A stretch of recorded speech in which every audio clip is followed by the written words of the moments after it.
ልጅነቴንም ጉርምስናዬንም እዚሁ ነው እንትን ያልኩት። ሰላም እንዴት ናችሁ? ዛሬም በሶስተኛው ኤፒሶዳችን ከአዲስ አበባ ወደ 445 ኪሎ ሜትር ራቅ ብለን ወደ ባሌ እንሄዳለን። ባሌ የት ነው የምንሄደው? ባሌ ጎባ ምን አለ የሚለውን የሶስት ቀን ቆይታችን ምን እንደሚመስል በዚህ ቪዲዮ ላይ የምታዩት ይሆናል። አብረን ወደ ቪዲዮ። ከኛ በላይ ከኔ ጀርባ የባሌ ሀገረ ስብከት የጥምቀተ ባህር የጎባ የሚገኘው እዚህ ነው።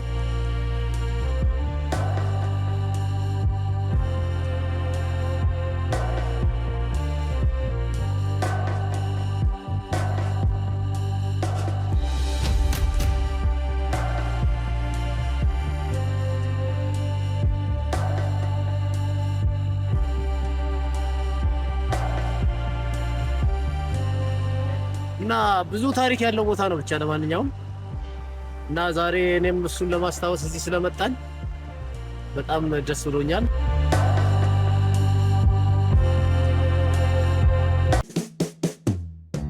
የአዲስ አበባ ኤርፖርት ላይ ትንሽዬ የአየሩ ምክንያት ጥሩ ስላልነበር ትንሽ ዲሌ ተፈጠረ። ትንሽ ጠበቅን። ከዛን 45 ደቂቃ ቆይታ በኋላ ተመለሰን ወደ አውሮፕላናችን ገባን። ከዛን ወደ ባሌ ጉዟችንን ጀመርን።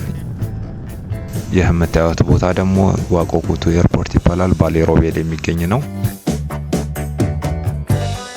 እዛ አረፍን። ከዛን ወደሚጠብቀን መኪና ሄደን መኪናችንን አገኘን። ሮቤ ከተማ እየገባን ነው። እዚህ ጋር አረንጓዴ ነው። ገና እንደተቀበሉን እንግዲህ በንጹህ ማር ጠጅ ተቀበሉን። ምንም ማድረግ አይቻልም እንግዲህ።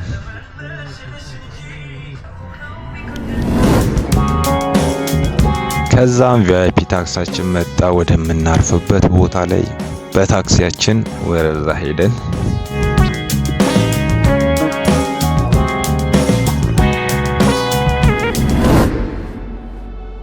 እዚህ ጋር ሰፈሩ ራሱ ጸጥ ያለ ባሌ በቃ ከተፈጥሮ ጋር ኮኔክት ያደረገ ነው። ጸጥ ያለ ነው፣ ጽድት ያለ ነው። ይሄ አይምሯችሁ የሚረጋጋበት ስፍራ ቢኖር የት ነው? ባሌ ነው።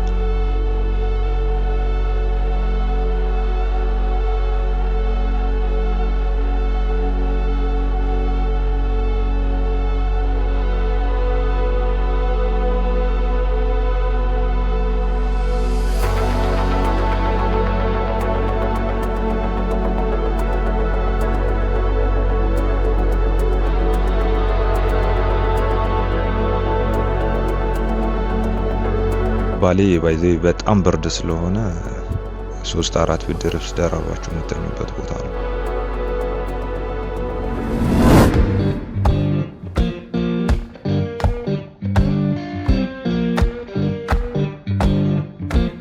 ነጋ በጠዋቱ እስቲ አንድ ቦታ እንተዋዋለንና ደሮ የምናውቀው ቦታ ነው። ባሌ ውስጥ በጣም የሚታወቅ ቦታ ነው። ወደዛ ሄድን። Magnolia town was humming, smoke lay on the ground. Yeah, Magnolia town was humming.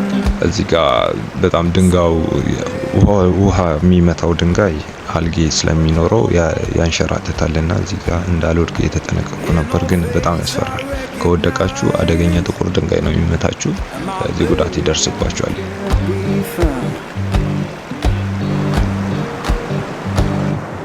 I left that place in summer, swore I'd be back by fall.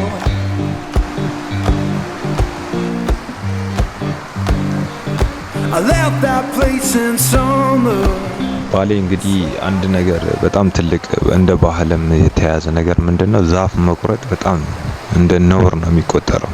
ዛፍ አይቆረጥም።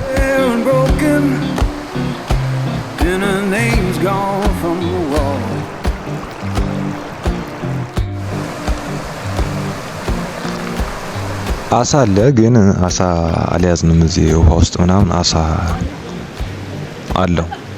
እዚህ ጋር ልጆች ሲዋኙ ምናምን አየውና የተወሰወስኩኝ። በቃ ለምን አልዋኝ ምናምን፣ ግን ፈራሁት። በጣም ይቀዘቅዛል። ሁለተኛ ነገር ደግሞ ጥልቅ ነው።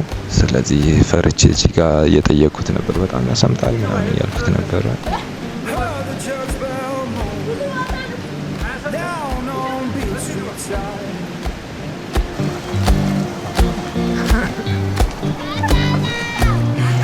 church bell moaning down on Beale Street side. Sounded like forgiveness. አሳን የሚያስቀናው ዋኘን ግን በጣም ደስ ይል ነበር። ዋይዘው በጣም ቀዝቃዛ ነው ውሃው። Strings on like they know.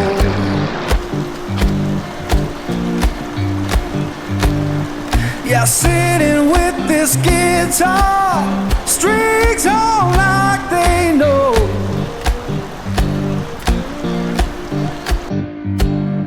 When love don't live no longer, that blues is all you want. በሌላ በኩል ደግሞ እየሄድን እዚህ ጋር በኔ ዋና በጣም ተወስውሶ እዚህ ጋር ዛፉ ሰው ያልነካው እንደሆነ የምታውቁት የአንደኛውን ዛፍ ግንድ ሌላኛው ላይ ነው የምታገኙት። የተያያዘ ነው፣ ጥቅጥቅ ያለ ነው በቃ።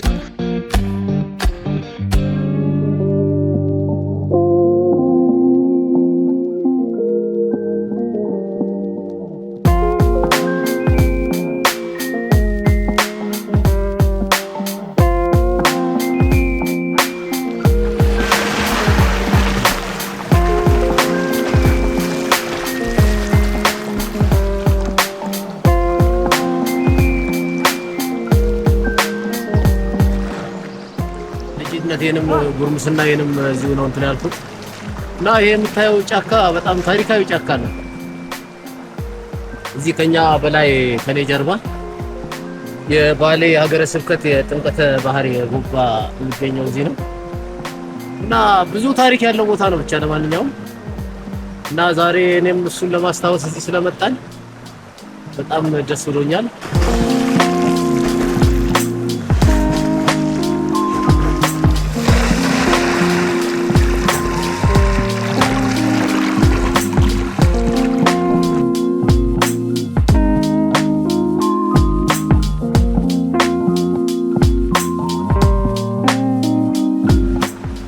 ከምን ልጀምርልህ ታዲያ? አሁን ጫወታውን አረንጓዴ ምንድን ነው ይባላል?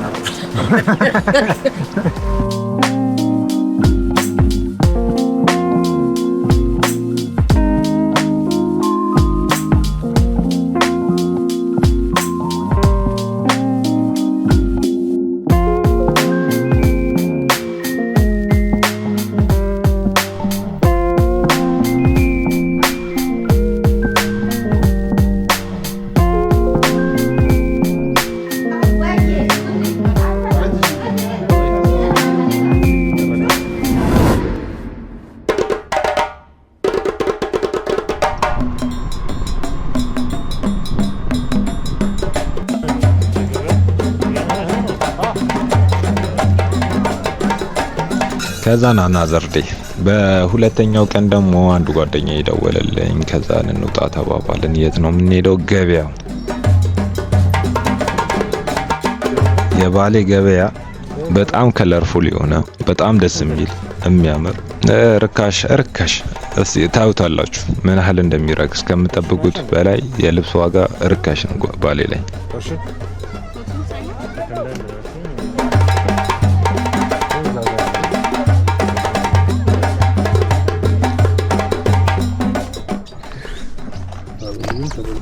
አዲዳስ ነው አንደር አርመር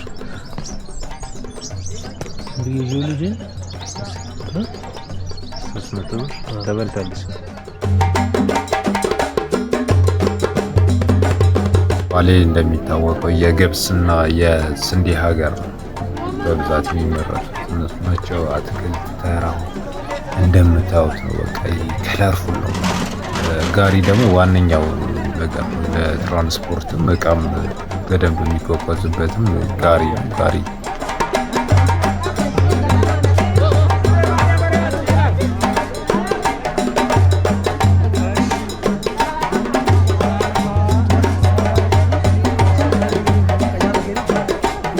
ለራሱ በኪሎ በምናምን አይደለም የሚሸጠው፣ በስፍር ነው የሚሸጠው። አይ ቲንክ ብዙ ገበያ ሌላ ሀገሮች ላይ እንደዛ ይደረጋል።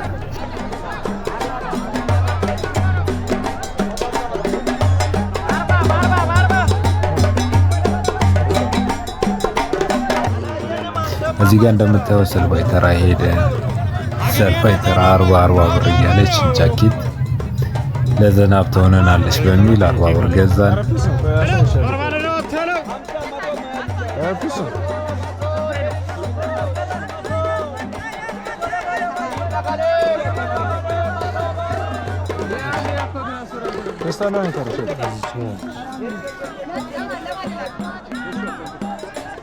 Ya jaba.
Magnolia town was humming, smoke lay on the ground. ከዛም ወጣንና አንድ ጥንታዊ የሆነ ትምህርት ቤት አለ። በጣም ብዙ ሰው የሚያውቀው እንዲሁም በጣም ትላልቅ ሰዎች የወጡበት ትምህርት ቤት።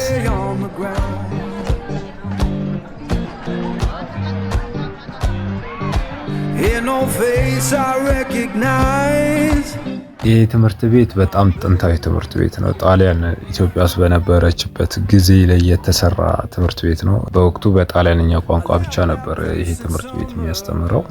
ከዛ ግን ጣሊያኖች ከኢትዮጵያ ከወጡ በኋላ በንጉሱ ጊዜ አዝማች ደግለሃን በሚል ስያሜ አገልግሎት መስጠት ጀመረ።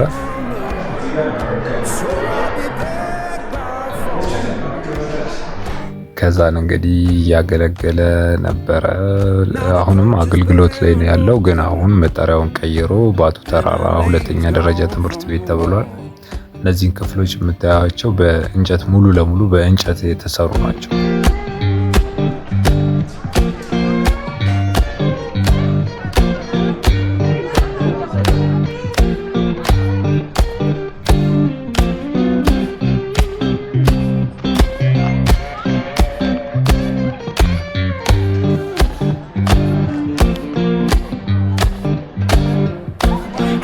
Church bell moaning down on Beale Street side.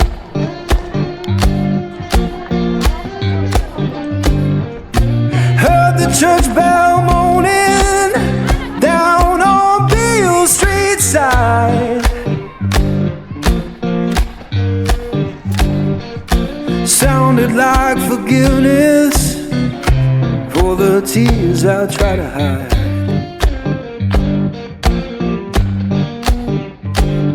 Now I'm sitting with this guitar, strings hum like they know.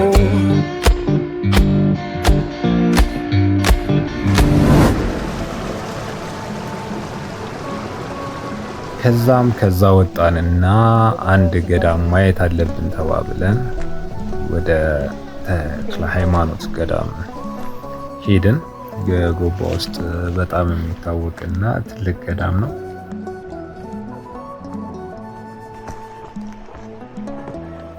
በጣም ሰፊ ቦታ ላይ ያረፈ ገዳም ነው። በጣም ብዙ ገዳማውያን ያሉበት ቦታ ነውና እሱን ለማየት ወደዛ ሄደን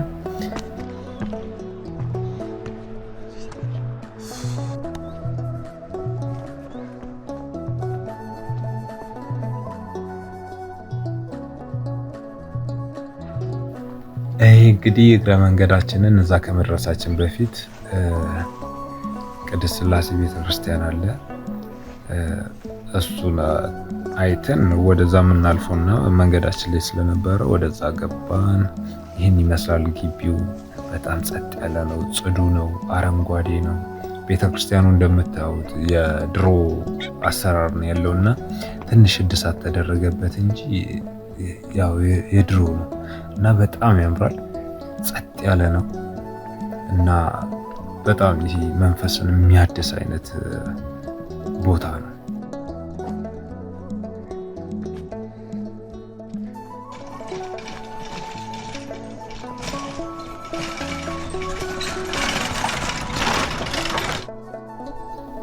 መጨረሻ ላይም ከዛ ወጣንና ወደ ተክለ ሃይማኖት ገዳም ጉዟችንን አደረግን።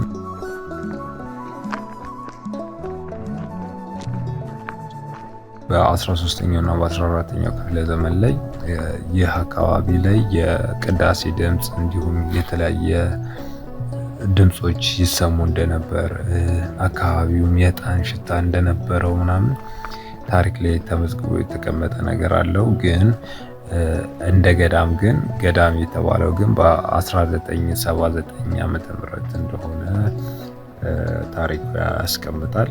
የተመሰረተውም በብፁዕ አባታችን አቡነ ሰላማ ወይም ደግሞ በወቅቱ የባሌ ሀገረ ስብከት ሊቀ ጳጳስ በነበሩት አባት እንደተመሰረተ ታሪክ ይናገራል። ግቢው እንደምታዩት ነው። በጣም አረንጓዴ ነው። ጫካ ነው፣ ደን ነው። በቃ በውስጡ የተለያዩ ፏፏቴዎች አሉ።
እዚህ ጋር ደግሞ በሌላ በኩል ሄደን ያገኘነው ዋሻ ነው።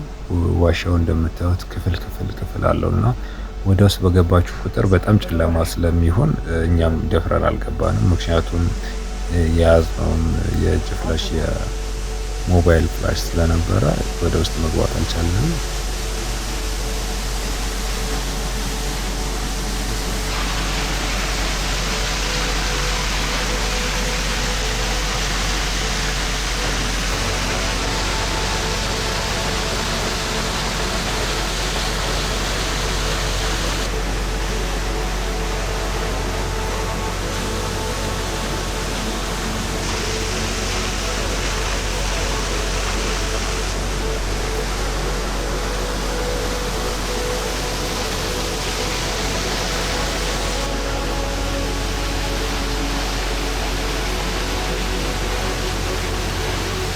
በመጨረሻም እንግዲህ የመጣሁት ዳገት ወደ ላይ ወጣ ነው።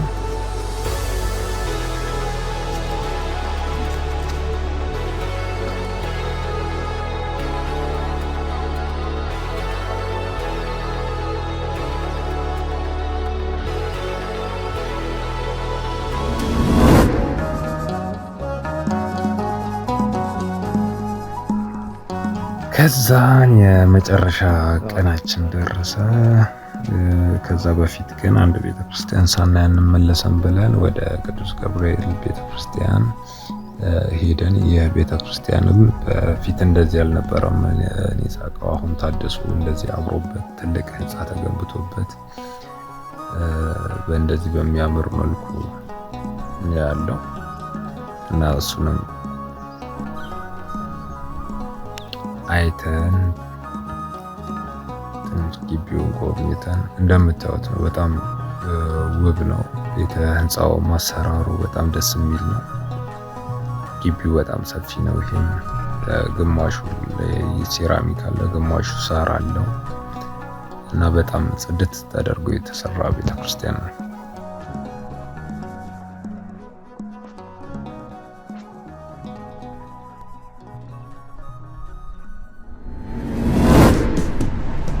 በስተመጨረሻም እንግዲህ ወጣንና ወደ ጎባ ትልቁ ሆቴል ሄደን ይህም ሆቴል ዋቤ ሸበሌ ሆቴል ይባላል። በባሌ ላይ በጣም ትልቅ ሆቴል ከሚባሉት ሆቴል አንዱና ግንባር ቀደሙ ነው። አሁንም አገልግሎት ላይ የሚገኝ ሆቴል ነው።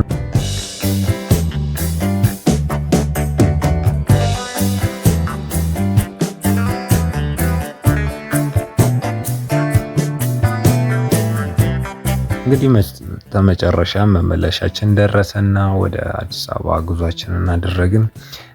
በሌላ ቪዲዮ እንደምንመለስ ይህንን ቦታ ደግሞ ሌሎች ቦታዎችን እንደምናሳያችሁ ቃል እየገባን ከዚህ በኋላ የት እንሄዳለን? ሶፍ ዑመር ዋሻ እንሄዳለን፣ ሀረና እንሄዳለን፣ ዲንሾ ፓርክ እንሄዳለን፣ የተለያዩ እንስሳቶችን እናያለን።